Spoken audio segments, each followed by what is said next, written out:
วัสดีครับนี่ผมจะพามาชมบรรยากาศฝนตกน้ำเข้านะครับตกแห้งนี่นะครับ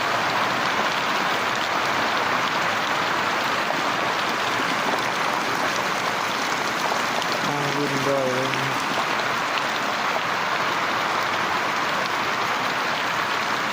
ตรงนี้ก็ฝนก็มาตกข้าง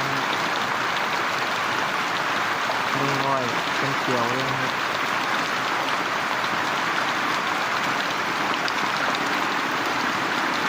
ตกแห้งอยู่แต่วันนี้นะครับแต่ว่าตรงภูเขาหินค่อยตกแห้งนะครับต้องฟ้าก็ระวังไม่ตกน้อยนะครับหรือว่าบ่มืดหลายนะครับ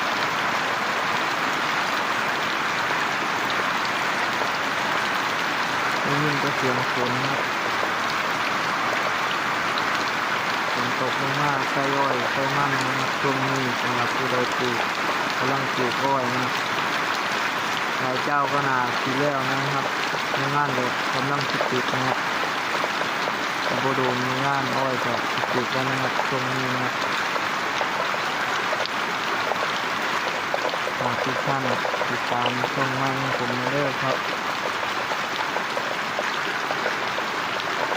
ในช่องเก่าผมก็ไม่ได้เฮ็ดนะครับเพราะช่วงนี้ก็เลยหายนะครับช่องเก่าผมก็ใส่ต้น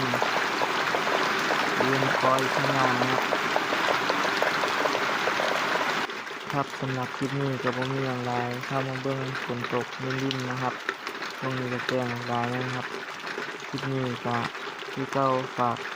พี่น้องทุกท่านติดตามช่องใหม่ผมเด้อครับครับสำหรับคลิปนี้ผมก็ต้องขอตัวลาไปก่อนครับสวัสดีครับ